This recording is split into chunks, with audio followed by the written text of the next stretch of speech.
Tottenham ain't defended the whole season. Somehow when I'm watching, they're like, yeah, we're going to put on some Maldini performances now. Well, there you go. Ange, F you Tottenham. Whenever I've got like Romanian viewers in the chat, they're messaging me going, "You pronounced that player's name wrong," and I'm like, "Yeah, probably." But what I'm doing is I'm having a go, right? So isn't that fine? No. Phil Jagielka's not called Jagielka. It's called... What? Hang on. Like, no. Phil Jagielka is called Phil Jagielka because that's what he's called. No, he's called Phil Jagielka. And if you ask him, he's called Phil Jagielka. But no one is ever going to call him Phil Jagielka. So he's Jagielka. But that's not, it's a Polish name. Hello everyone and welcome to another episode of the FM show. I am your host Tony Jameson, joined as always by the one and only RDF Tactics aka Aaron Falloon. Aaron, there's no Maggio with us today. He's managed to book himself a holiday. We obviously pay him far too much money on this show, but never mind. He can go off and have his time in the sun, right?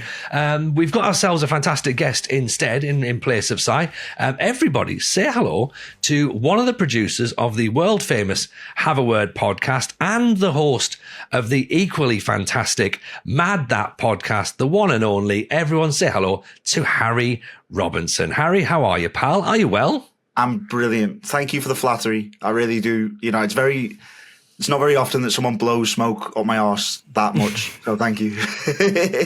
Mate, you know what? If that's the only thing we can do on this show, then we do it well. Yeah. Right? Okay, we give you the introduction, right? We set the scene. It's like, you know, like when Bruce Buffer does it on the UFC and he gives it the big one, right? And everyone's like, yeah, this is going to be amazing. And then the two fighters are like going, we need to put on a show now because Bruce has got them all riled up. That's what I do here. Right? I give you the big intro, and then from the rest of the podcast, it's all on you. Okay, so have you ever seen on Bruce Buffer? Have you ever seen when he announced a fella so hard that he tore his ACL? Oh my god! Do you know what? This is such a friggin' name drop. But when I was 16, Bruce Buffer was one of the first people I interviewed, like when I was doing like journalism. So I've spoken to Bruce quite a few times. Look at me calling him Bruce because I'm like Bezzy mates with him. And he's told me the story of I can't remember who he was announcing, but he did a big jump and like just basically tore all of the muscle off his knee or something. And it was like the co-main, so he had to go out again for the main event. And he just like, but he is willing to go in there and die in the ring, and he's not even fighting. It's crazy. Yeah. Are you willing to die in the ring, Tony? I mean, just to set expectations here, Harry. My knees are starting to play up a little bit, so I'm not going to jump and blow my knee out because I mean that would be horrible, wouldn't it? But imagine that though, like having like sub in another announcer and like Buffer's giving it the big uns, and you're sat there going, oh god, I've got to come on for the main event and like out Buffer. Oh no, he finished the main event. He just hopped in. Yeah. He went back on. But imagine if they couldn't and they had to get someone else in there. That's awful situation, isn't it? You know. But yeah, what a man. And you know what? I wasn't expecting a name drop for Bruce Buffer so early on in the show. Aaron, do you reckon? It's very rare that I can name drop Bruce Buffer and people care. Do you know what I mean? I mean, like he's a bit of a legend, but like, when can I go? Oh yeah, I spoke to the fella that says the voices is really good. Like, oh. Do you know what? I think it's one of those names where if you've got it in your back pocket, it's fine, and then just get it out. Like just drop it in the conversation as much as you can. But before we get into the show, and Harry, we've got some loads of stuff to talk about, and I'm really excited to into it with you. Loyal listeners will know that over the past few weeks, Aaron Falloon, aka RDF Tactics, has been running his mouth about the idea about Tottenham winning a European trophy. And Aaron can't help but say that appears to have come back and bitten you on the backside this week. Yeah. How do you feel? Football's lost. That's how I feel. It's a tragedy.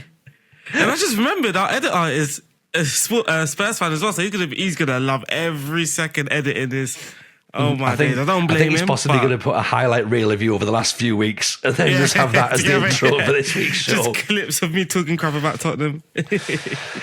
Yeah, you know what? It's not fair play to Tottenham. I don't give a crap about Tottenham, but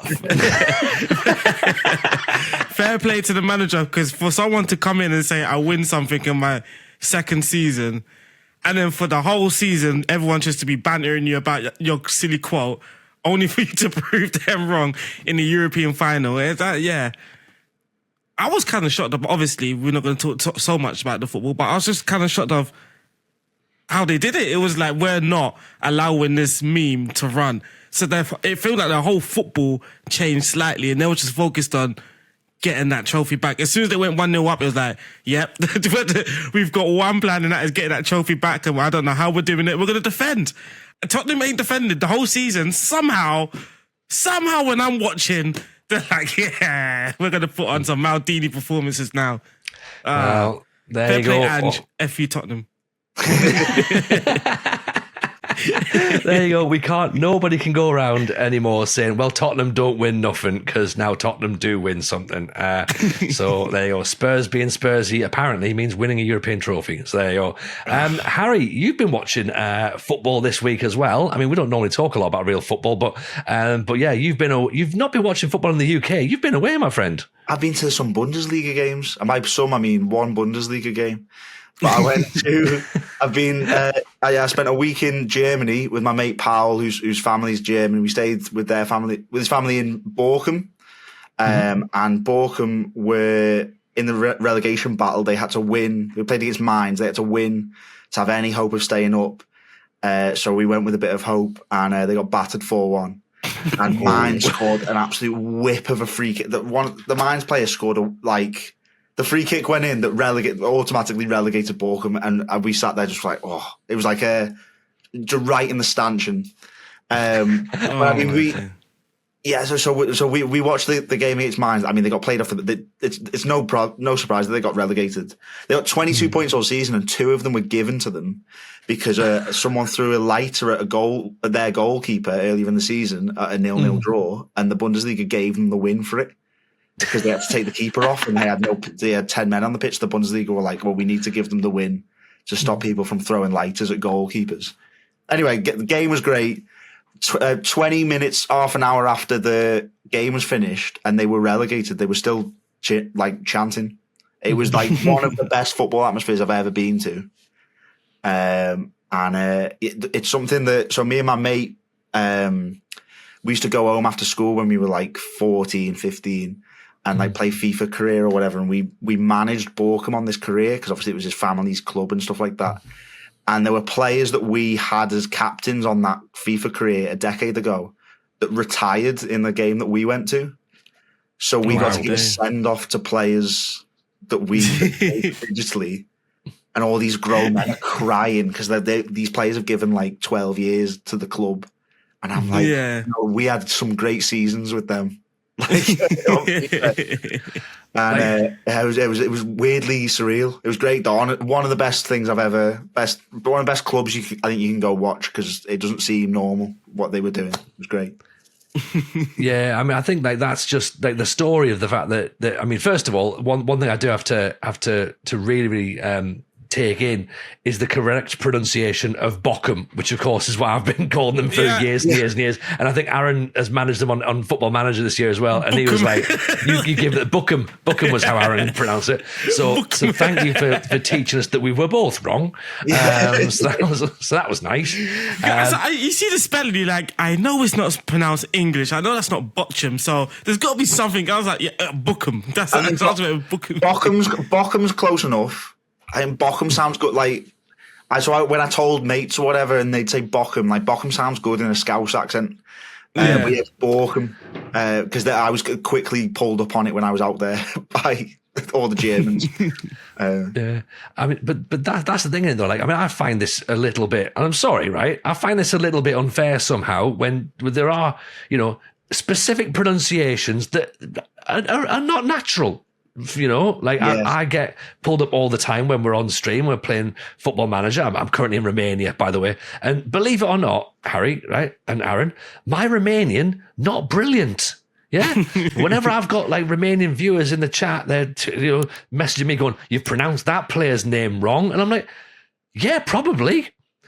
Probably, but what I'm doing is I'm having a go, right? So isn't that fine? No. Well, I mean, kind of going back. So the lad who I went away with, Paul, plays football, and Paul is spelled Poul. So it's Paul. It's the German Paul. But he was playing for. He was on loan at Tranmere. The whole season at Tranmere, the stadium announced called him Paul. So like it's a player thing as well. It's like Phil Jagielka's not called Jagielka. It's called What? Hang on. Like no. Phil Jagielka is called Phil Jagielka because that's what he's called. No, he's called Phil Jagielka, and if you ask him, he's called Phil Jagielka. But no one is ever going to call him Phil Jagielka, so he's Jagielka. But that's not. It's a Polish name. Who else did this recently? There was another footballer that did this recently, wasn't it? And it got to like the end of their career and they're just like, "Oh, that's not my name." And everyone's like, "Hang on, what? Like, what do you mean?" I think I know who you're talking about, and I think he's explained that it was just easier just because people just called me that. It was something like that. It was easier for people to... I can't remember which footballer it was. But it must have come out. But imagine being too polite to not correct anybody throughout like your entire career and then getting to the end and just going, "Do you know what? That's not even my name. Like, why have you been calling me this?" The funny one for me was Ben White. Because everyone just thinks, Ben. That one day, I'm on the Arsenal website, it's like, why is it saying Benjamin? Like, I'm not stupid. I know Ben is short for, but it's just Ben. Like, surely, and then someone in the interview asked him, like, why is it all of a sudden Benjamin? Because now it just says Benjamin. He's like, well, that's my name. It's just like, fair play, but why was it Ben in the first place to everyone? Well, my mate Paul, when he signed for Swindon, and he was on his like media day when he was signed, and he was posing with the shirt, and I was like, you have to tell the media fellas immediately what your name is. Because I went to primary school with him. Like, we'd have supply teachers come in and he just wouldn't correct. He'd just go by a wrong name.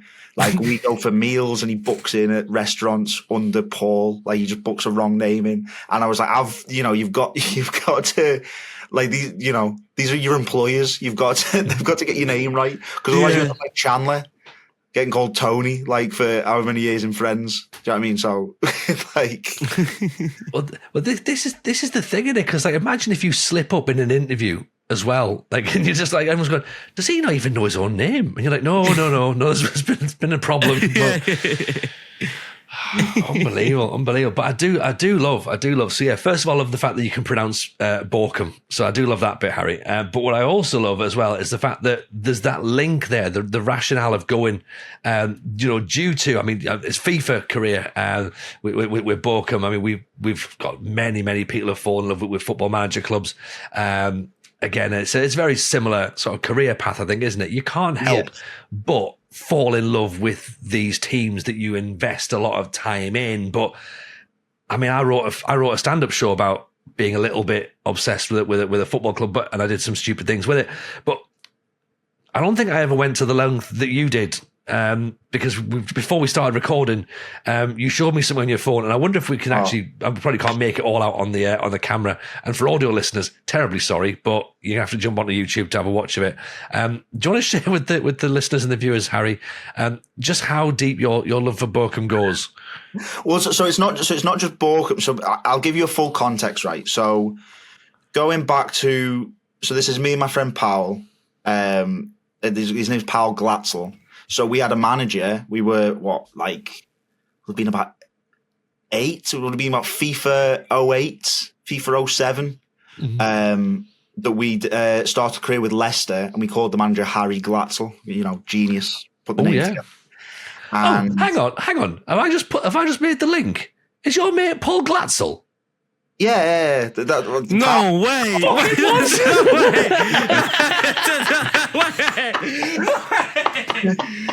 I've bought him on Football Manager before. Before he was like, there was 1 year he was like a decent player. There was a fella there was some fella on YouTube that did like 500 episodes, and he'd taken Paul like to Ajax and won the Champions League with him and stuff like that. And like, I remember we were sat around his breakfast table, and and we got this like video, and I was showing him, and it's like, yeah. But like, I mean, we played Football Manager, me and him together, but like never to the lengths of like diehard FM players. So I think a lot that goes over heads. But I mean, yeah. Yeah, it's that power that was throwing me off. I had no idea. It's only because you said. Yeah. I was like, wait. It's just when you went Gladstone, I was like, hang on a second. Yeah. Yeah, he definitely has to tell people his name is Paul because he's Paul to me. He's Paul to a lot of us. Exactly. The fella who had this big long FM career, I think on the last episode of this career, I corrected him in the comments. I was like, just like, you've spent 500 episodes saying your star player's name wrong the whole time. Amazing. So this is me and my mate Paul. My mate Paul. And we're like 7 or 8 or whatever. And we do a career with Leicester City, and we signed Zigic, formerly of Birmingham. And bear in mind, we're 7-year-olds playing FIFA. We got beat every single game. Got Leicester relegated. But we scored a free kick with Zigic, which might have been the only goal we scored in this first season. And we got hooked after that. Like, that was us. Like, we would go on forever about how we scored this free kick with Zigic because we were like 7. Zigic. And then fast forward a couple of years, we were like, we'll get back into playing career or whatever. So we had a career with Borkham. We had a couple of seasons. I'll see if I've got the players that we signed for Borkham. So we signed Alan Hutton, legend. Alan Hutton at Borkham was a murderer. Yes. And then we signed a fella. So this is the thing. We either signed someone who was really old, i.e. Alan Hutton, or just someone based on their name being stupid. So we signed Salman Al-Faraj, who was a Saudi player, but we signed him and called him Nigel because of Nigel Farage. And we thought that was quite funny. So we had him, Nigel. They were the two standout players at Borkham, and Lucia, who was the player who retired, and Gamboa, who was also the player that retired that we went to go see. And we had Borkham. We played the entire time. We were doing great at Borkham, but we didn't win anything. The running thing with this career is that we didn't win any. We've never won a domestic league. We played for about 12 years of this football career or whatever. Never won a domestic league, and it took us about a decade to win a domestic trophy. But we played it for the love of the game. So that's what happens when you buy Tottenham players, eh? Oh, come off it, Aaron. Then next, we got sacked from Borkham, I think, and we went to Vissel Kobe in Japan. And then in Vissel Kobe, I think we were signed Shinsuke Nakamura, but he was like 40 by the time we got to him. Just for the fact that he was a name that I recognised. Yeah. From Celtic and not from the WWE, wasn't it? That? I mean, either would have been fine. Do you know what I mean? The one in the WWE has a strong left foot. But, and Junya Tanaka, because there used to be a song in primary school called John Kanaka, and we just called him that. And the fact that you've even recognised that song. Yeah, so we had that. That song has been. To be fair, I hadn't heard that song until about 4 weeks ago. When and sorry for cutting into your story, because it's one of those moments. But I was driving up and about with the kids. We were taking them out for the day on a weekend, and they were like, "Oh, can we have a song on?" I was like, "Yeah, what song?" And they went, "Oh, John Kanaka," and I was like, how am I meant to search on Spotify? What is John Kanaka? Because they were like, oh, it just does John Kanaka. That's what they're saying. I'm like, I can't search by lyrics. Played it, and I'd never heard that song before. But just when you mentioned that, I was like, it is a real thing. We sang that in primary school, so that's why we had to do it in assembly, like John Kanaka 2YA. So we were like, there's a player that sounds like that. We'll sign him. I think these are just the players in the Hall of Fame, by the way. Like, we signed loads of players that were like, I think we signed one player because his photo, he was in a shirt rather than like a football kit. Like, the scouting system wasn't great at the Harry Glatzel kind of club. And then we went to, these are spanning over FIFAs as well. So we'd get, I think with Vissel Kobe, because Japan starts their seasons in January, FIFA broke. Like, we got sacked from Vissel Kobe after a couple of seasons, and then we couldn't get a job anywhere else because they couldn't tell where the season started. So this is like the next FIFA. We went to Rangers, and then I think we started at Vissel Kobe again, and then moved to Rangers, and signed Paulinho. Rangers, we had a good time. We were like neck and neck for the title. Paulinho, Ryan Jack was already at Rangers and we were killing it. And then we lost on the last day of the season to Celtic. And we were like, well, we need to leave again. At the same time, though, in the inbox, the Iceland job comes in. And we were like, they've got the Euros. We'll take the Iceland job. We only went and won the Euros with Iceland. And we were like, we might be the best managers. This is about 4 years into a career mode. This is our first trophy. Couldn't believe it. Aaron Sigurðsson, like some left wing, like hidden on the bench, and he came on, and we turned it around against Spain. Couldn't believe it. Then, I mean, this is FM, but just for stupid people. Do you know what I mean? Like, Aaron's just maxing out at the fact that anytime there's a Spurs reference, he's like, "Well, that'll be why. That'll be why." But it wasn't Gylfi Sigurðsson. It was some hidden away Spurs, hidden away Icelandic player. Then we went to Club Bruges and had an awful time because I didn't know how bad the Belgian league is. I didn't know that they haven't figured out what football is yet. Because halfway through the season they just freak out. So then we got sacked from Belgium, and then we had to go to Sint-Truiden because they were the only club that could give us a job, also in Belgium, and we just rotted away in Belgium. And then we went to Mallorca because we'd just been on holiday there together. There's not a lot of like thinking that goes through. It's reasonable. It's reasonable. And also we'd been to Bruges because Powell played under 19s for Germany in Belgium. So we went to Bruges.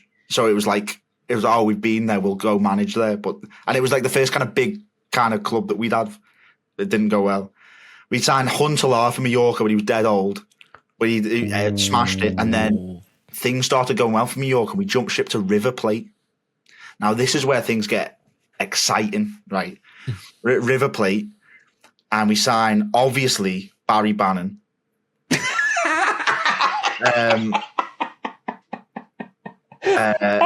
Who, just to let you know, Barry Bannon may be the player of this career mode. Like, lead us through it. Barry Bannon was electric at River Plate. Like, he was born to play for River Plate. We got all the way to neck and neck with Boca Juniors all the way down to the end of the season, and we had to win 7-0 to win the league. Right, to swing with goal, and Boca Juniors had to lose. That was the only way we could win. We're winning 6-0, 90th something minute. Barry Bannon picks the ball up 40 yards or something, just smashes it and lobs the keeper. And then the whistle blows, and I'm not sure how often you play FIFA, but the fans go mad. And Guy Mowbray or whatever it was goes, "They've done it! Oh my God, they've done it!" And it's this big thing, and then it cuts and it cuts to around the grounds, like the other scores, and Boca Juniors won 1-0. So we hadn't won the league, but but we ran around the room thinking that we just turned round a 7-0. That's it. You've had that. I mean, you've had that sort of. Is it the Manchester United moment, isn't it? When they're at Sunderland and they're they think they've won the league and they're like going, "This is brilliant, this is brilliant." And then it's like, no, you haven't won. And it's like, oh, it's like that sort of moment where it just sinks in. Is that when Man City win their first title? Is it that year? Yeah. But yeah, I mean, oh man, to have a 7-0 win and Big Barry Bannon blasts in the winner, because of course he would. Why not? He's got a wand of a left foot. I just love the fact that this story started with we've signed Alan Hutton, and it ended with and Barry Bannon scored the winner in a 7-0. This is just the kind of. Sorry. But I mean, like, this is. I don't think I've ever felt trauma like it since. And I mean, like, we were like adults at this point. But what would happen was we'd play, because we're just children. We'd play. We'd start off well, and then it'd get to 2-3 in the morning at his parents' house, and we'd just completely go delirious and start putting it in the wall. Not on purpose, but we just could. We'd go and then we'd start signing players because they had funny names, or because they were 40, and then things would go bad. Anyway, we left River Plate after that and went to After River Plate, we went to Le Havre. And we went to Le Havre, and things were all right at Le Havre, but we didn't really play much. Went to Vale, which are 3rd Division German team, which we also went to the stadium to go see, because Pal's got some family from Vale. Okay. They had a player called Corlu that we signed Corlu, electric. Then went to FC Paris, and we were like, we're going to build up Paris. This is classy. And I made the mistake. We got to about 2 a.m. They had a fella called Laura. I'm not sure if we signed him because Laura's a funny name, but I think we probably did. And they had a defender called Ousmane Kante, and he was great. And we were actually doing well at Paris. We were going to get them promoted, and he needed a contract extension. So I went to give him a contract extension, and I accidentally put the release clause at £1 or like a tenner. And I sent it off, and Pal went, "What have you?" And I was like, "Listen, no one's going to touch it. We'll get him on a new contract. It's fine." Immediately come off it, message from the board, "Your contract's been terminated." And the reasons were I gave Kante this contract with the release clause for £10. So we get sacked. The only club that will pick us up is Silkeborg in Denmark, which is a dog shit Danish team. But they need some defenders. Who do I know is going cheap? So we get Kante in to captain the side for a tenner. Biggest bargain in Danish football history. We get Saeed Arab, who was at Paris with us. And they had a fella called Par Dibber. And we won the Danish domestic cup. And this is 11 years in, and this is our first domestic trophy. And we're both grown adults going mad in his room. So then we get too big for our boots, go to Orlando City and sign Pepe and Pato. Won the cup with Orlando, but then lost the playoffs. And then it kind of tailed off a bit after that. That was the kind of peak of the Harry Glatzel career. We've still never won a league, and I'm waiting for me to move down to Swindon, or him to get a move back up north, and then it'll carry on again when we're like 30. Do you know what? I love every single twist and turn of that story. Like, because there's like, I'm doing something very similar to myself on in my save at the minute. I'm going for that journeyman career, because that's kind of how I like to play it. Do you know what I mean? Like, but the bit that resonated me with it was signing old Scottish players and not winning things. And I'm like, this is my sort of save. Like, I'm in on board with this. This is brilliant. But oh god, yeah, getting sacked for lowering someone's release clause and then picking him up, going, that's insider trading, surely. Yeah, it's 100% illegal. Just dead quickly, I've just realised I've got a bottom bit that's like the highlights page. So I've got the Ziggett free kick. We won at Borkham. We signed a new centre back, left him at the bottom, because on FIFA they go to the bottom of the reserves. Left him on the reserves for the whole season. The whole season we were complaining about how like he wasn't going to get into the side or whatever, and like kind of we didn't know where he was, and then found him at the end of the season. So we just rotted away this fella's career. Bottled the Japanese league. Barry Bannon. We used to get Ryan Jack sent off every game. And that's there's loads of other stuff as well, but it means way more to us than it does to. Oh, we also signed a Chinese fella called Alan, because his name was Alan. That's again, that's the kind of level of intelligence you're dealing with here.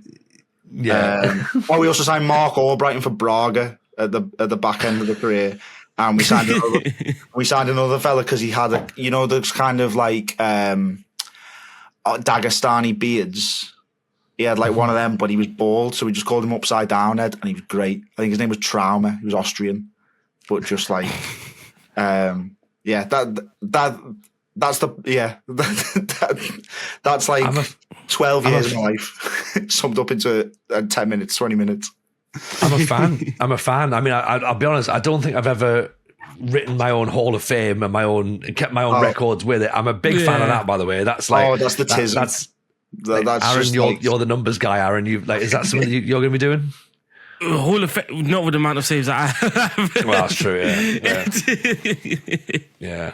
I was gonna say Aaron has a save every few seconds. It's just Yeah, like, right, I I've do. done it. Yeah, I've won the yeah. league. I'm starting your save. Won the league. He's just like he flies through it. Like so.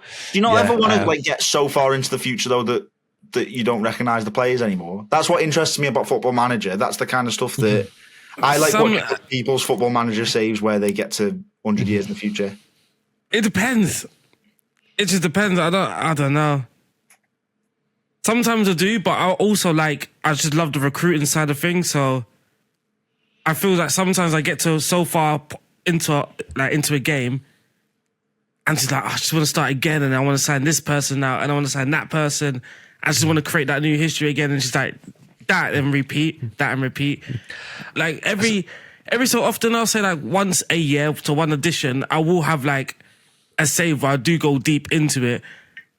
I just feel like once it gets to a point where I don't know players, the players' names and that sort of stuff, yeah. I suppose it's different for you, Aaron, as well. Because obviously, now you are scouting. It makes sense for you to actually be buying real players and looking at real players and seeing how they work within the game.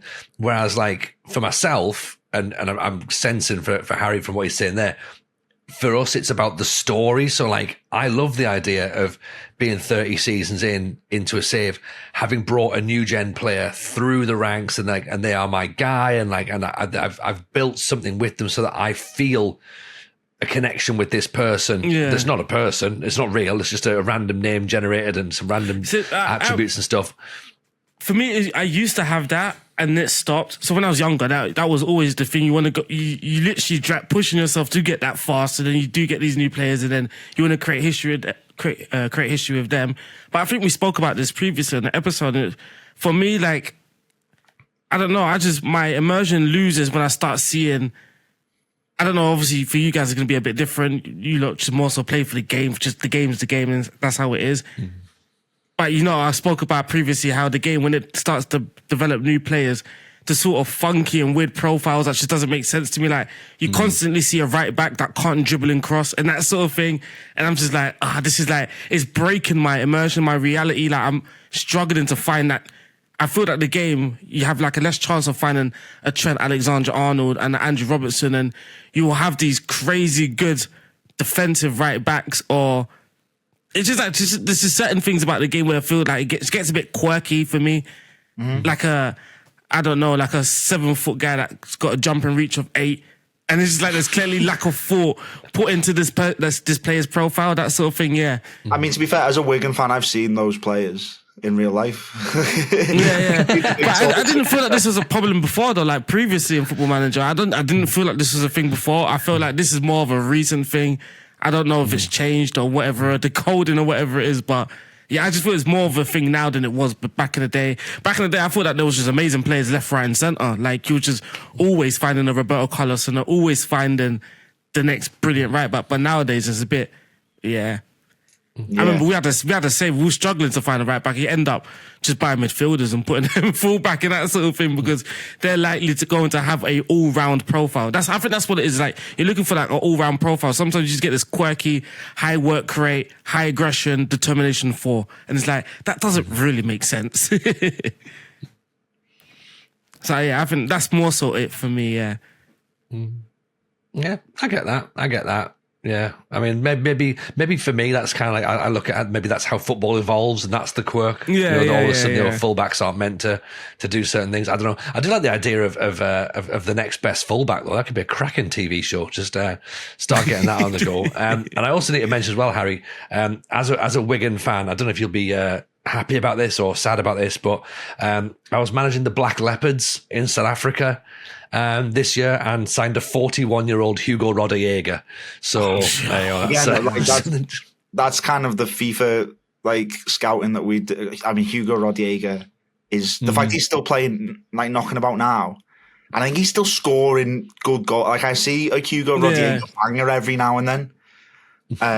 What a player he was. He just proper, I imagine the kind of Football Manager style where if you get you want a Colombian striker for your, do you know what I mean? It's that kind of flair and that kind of vibe that you want like feeding the front line. Definitely, yeah. I need to get, we need to get some more prime Roddy Jaeger going on, I reckon. So we mentioned a lot about FIFA there. Obviously, no, that's your main bag. But in terms of FM, I mean, you're saying it's not been the recent games that you're playing, but like sort of historically back in the day, like what was your sort of your prime FM? So I mean, we play a lot of. I'm not sure how you're going to feel about this. I'm not sure if this is like kind of sacrilegious, but we had me and Powell had we'd always play on holiday. We'd always go on holiday and then play Football Manager, and we had one where we remade. You know, when you can create your own club, we essentially, which again I'm not sure if it's sacrilegious in the kind of FM community of like creating your own club, but we remade our primary school football team. But in like League Two, and we got them up to the Prem. But when they got promoted up to the Prem, all their contracts are kind of built in to like have release clauses at some point. So like some girl that used to sit next to me in like year 5 ends up moving to Roma, and like she was our left winger. And then we were like, we can't start just signing random players, because the whole point was that we had this. We used to have a school football tournament when we like growing up. So we basically just rebuilt that with all of the school I went to had like 90 people in it overall. So we were picking and choosing a bit from other year groups because like there wasn't enough players. And that's the fondest memory I have is like we built our way up with that for a couple of seasons on this holiday. Like blitzing through games a little bit, and then we lost loads of players. And then I used to play FM a lot with a couple of mates where we do like the online league, but not like the online save. Like, where you have like a little group like league format, but we'd always have an odd number, so we'd always pick Robbie Williams to play against. I'm not sure if you've ever done the like one where you can choose like a computer like manager to play against if you play online. Oh yeah.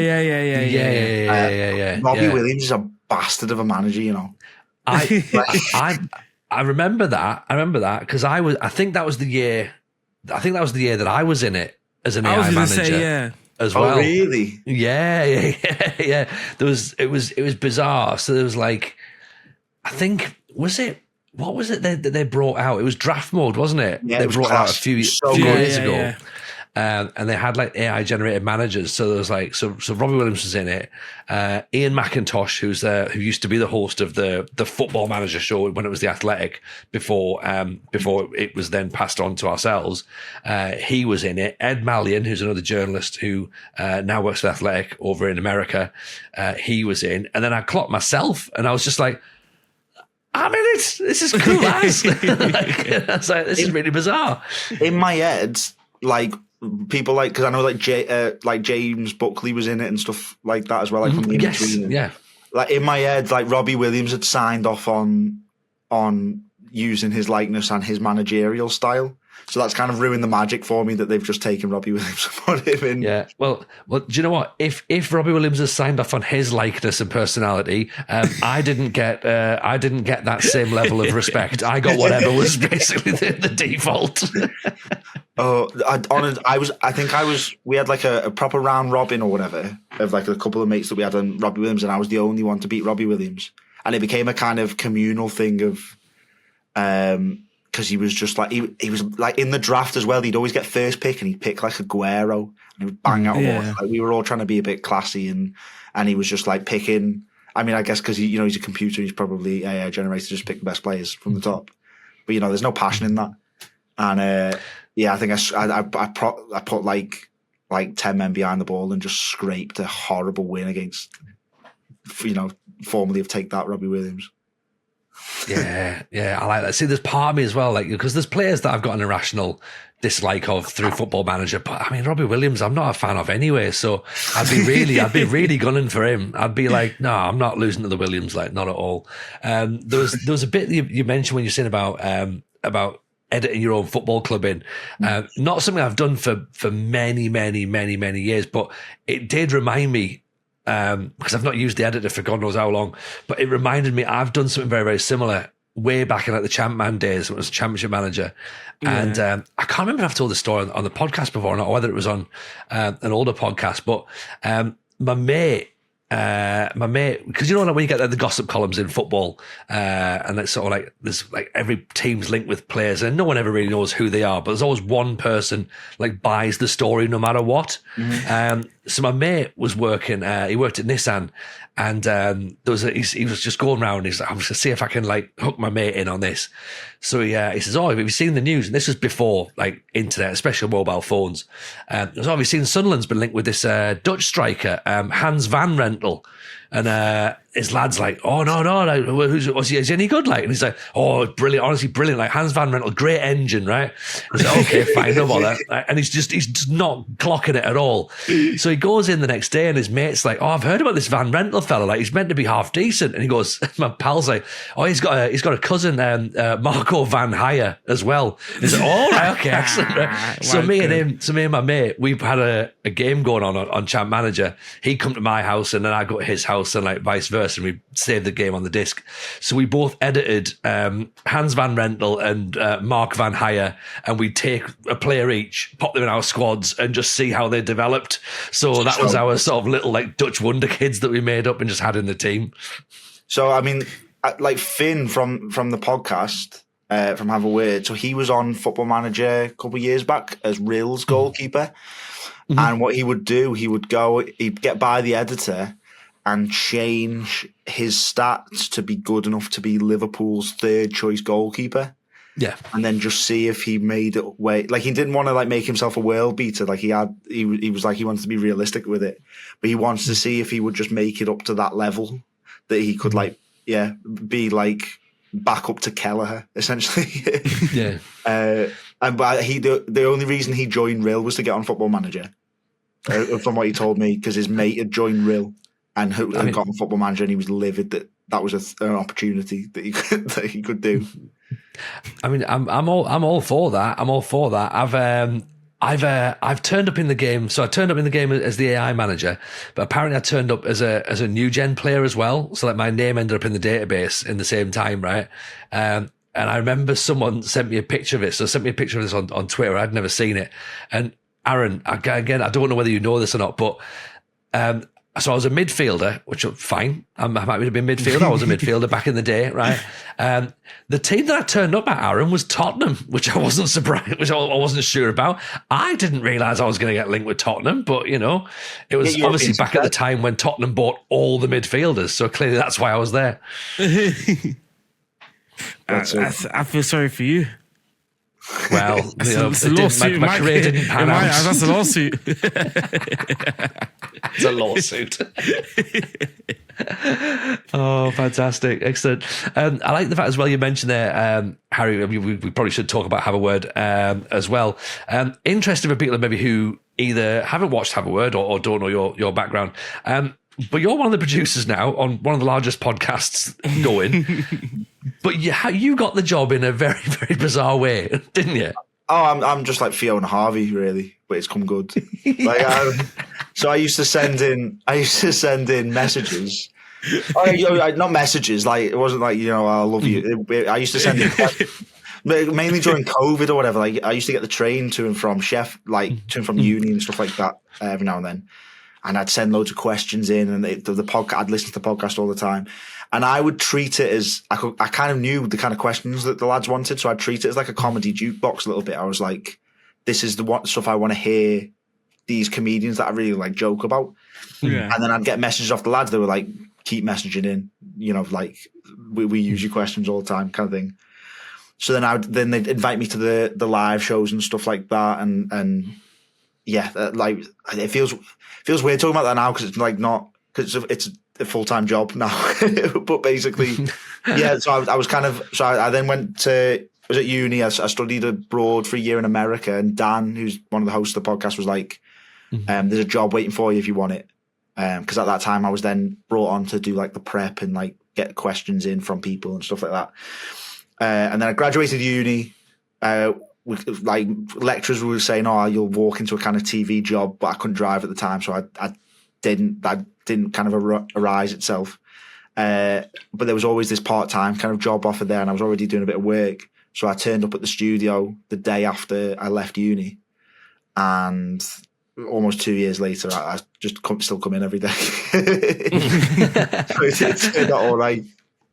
Yeah, I think that, and you know what? Let that be a thing for anybody. You know, like if you do sort of, if you do want to sort of get in touch with people and make yourself known. So again, to our listeners, in the future, we might have a job coming up, but you have to be really, really persistent. I think, and I do like that idea of just keep turning up until they tell you to go away. Really, so keep turning them up. Keep turning up until they go, oh, you can turn up all the time now, and then we're going on holiday. You can come. Like that's just. I mean, look again. You're underselling that ever so slightly. We're going on holiday. Like again, you're all over the place. With Howard. So, well, because I produce. So like Will's our director who does all the specials and stuff like that. And he's also the director producer. But I'm one of the. Me and him produce the specials together. So like we got to go to. Like I had a really weird moment in. Like I was in Amsterdam. Producing a special for the podcast that I used to send in Would You Rathers to, like a couple of years back. So, do you know what? But it's never that side of it's never gone away. Like I'm always very, very grateful, and I'm very aware of how lucky I am that I've just kind of fallen into this. Do you know what I mean? I have these little moments. Like we did this Red Bull soapbox race, and that was my first away day, and it was also my baby. Like I really pushed for that idea because I thought it'd be great. And we were down in London for it, and we'd gone for a curry and some beers or whatever, and Dan was about to go to bed, and he was like, isn't it funny that you used to send in emails? And he went, good night, and then went to bed, and I was just like, yeah, it's stuff like that. And then like we've just been on tour, and like I've been on stage on the tour and stuff like that, and my mum got to see me on stage at the Manchester Opera House waving. I'm a good waver. I didn't do any performing, but good like waving. And all of that's like it makes no sense. It's insane to me. It's good. It's good though, man. It's good. Like the second it starts making sense, that's when it all goes wrong, isn't it? Because I genuinely think that. Like I think that once you start making sense of stuff, it's almost like you've sort of like pulled too much focus on it, and it's like, now I'm going to break it because now I'm like really paying attention. But you just kind of have to like just let it all happen, and whatever's there is happening for a reason. And then off the back of that, of course, you went and you've created Mad That, which again we spoke before we recorded. I'm a massive fan of. I mean, do you want to plug that as to what that is as well? Because people may or may not have come across that as well. First, thank you for being. I mean, that's properly my passion project. So like, I went to uni for journalism. Yeah. And it's so weird because I then had a journalism degree, but then went into a job at a comedy podcast, and then come full circle and I'm doing journalism at my comedy podcast job. But yeah, so me and Carl, who's one of the lads that Have a Word, we host Mad That, where we interview like former cult members and like people at Westbrook Baptist Church, undercover police officers, the fellas that killed Pablo Escobar. We called Joe Exotic from prison, as in like he was in prison, we weren't in prison. And that's just like, that's the I mean, like all of it's a dream, but to be able to sit there and to feel properly in your element a little bit, and I get to go like, this is what, because I used to do it when I was like 16, 17. I used to interview like, former cult members and stuff like that.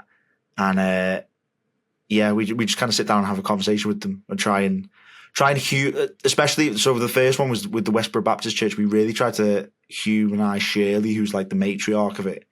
And if you don't know Westborough Baptist Church, they're a very hateful, very homophobic church based in the US.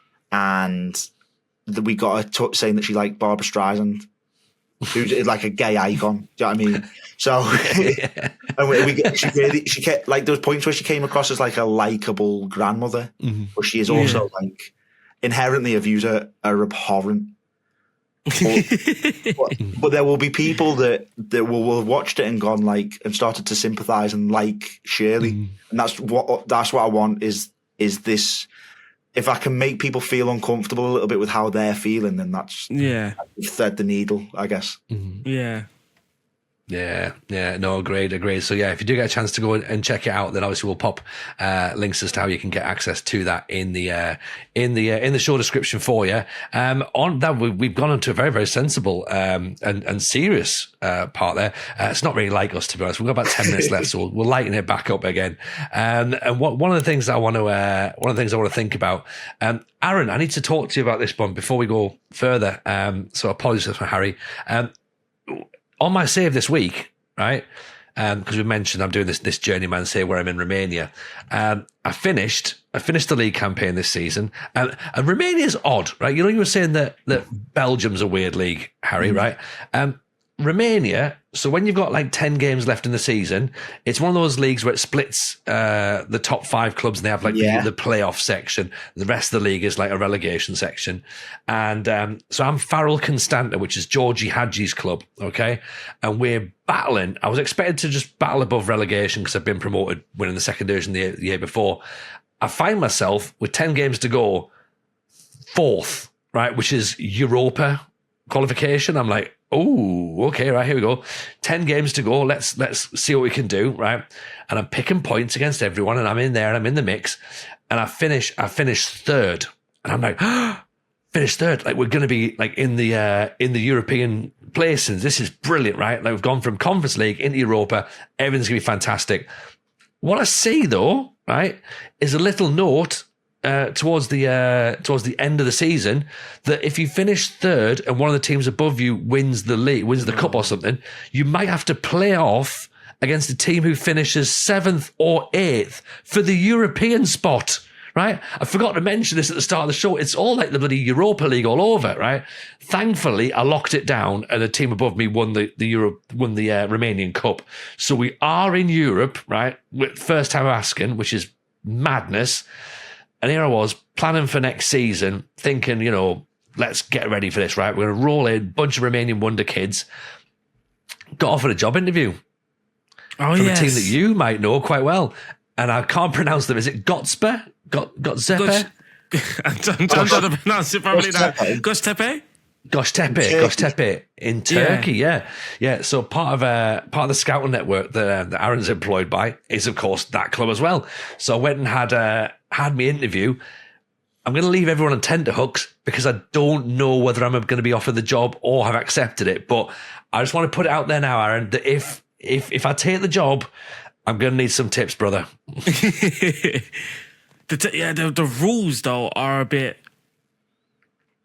Yeah, the rule, because I found a lot of the teams in Turkey like to buy Turkish players as well. Mm-hmm. But then it's a bit like England trying to buy a Turkish player. It's a bit much. So there's a lot of free transfers and that sort of thing. But leaving. Sorry, say again. One thing in Turkey is that you get loads of 38-year-old former Premier League players. Yeah. That's the big draw. Their last payday, last. Get a 42-year-old Jack Grealish turning up. That'd be fantastic. Just having that'll be the fun though, right? Isn't it? That'll be the fun. Just checking over the Premier League. I make a job again. Joe Bellingham. His love for Joe Bellingham. Honestly, Harry, I love Joe Bellingham anyway, right? But when we were in Greece, we had a career in Greece at the start of the FM24 cycle. He left Sunderland on a free transfer, and I was Larissa. Right, and he joined us, and he stayed at the club for that long that he was eligible for Greek citizenship. Like, he'd been there for like 10 years, and he'd not played for England. And I was like, "Come on, I'm the Greece manager now. Come and put on the white shirt of Greece." And he didn't do it. But is that like Eduardo? Eduardo did that, didn't he? Yeah. Oh, that's class. Yeah. So I might end up at Goshtepe at some point. So tune in next week, folks, to see how we get on. Leaving Farrell after that job. Well, this is the thing. Actually, all right, here's the question: then, what would you do in that situation? Right, I've just qualified for Europe at the first time asking, or do I go to the Turkish second division and just have a bit of fun in like a crazy league? What would be your thoughts?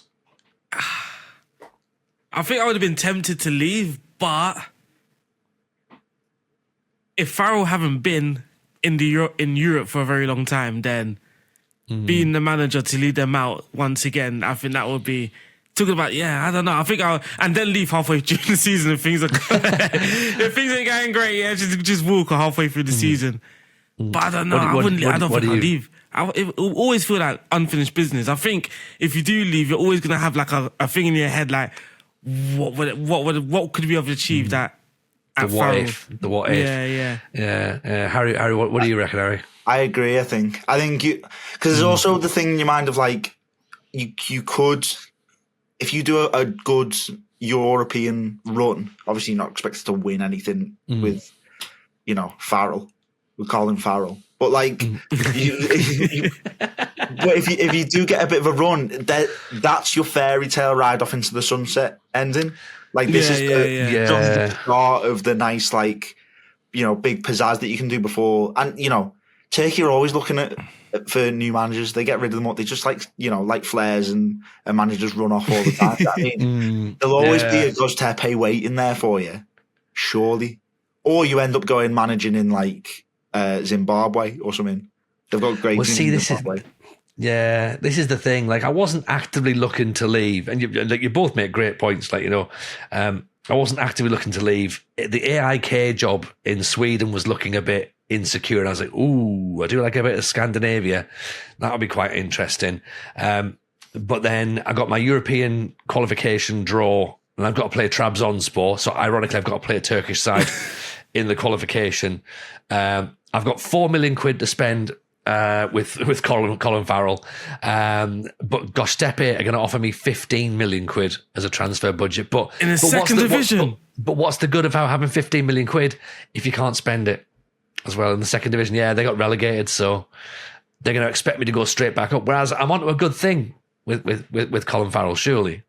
And do I want to piss off Georgie Hadji? Can I afford to upset the Romanian legend, Georgie Hadji? Now you mentioned that 15 million budget, my head is like... I reckon Hadji has contacts, I reckon if you leave in a bad he's got I'll keep it safe, yeah. In fact, I wouldn't even leave. I'll wait till I'm sacked. Yeah. Just right. For legal reasons, we do not believe Georgie Hadji has any contacts, but just put it out there.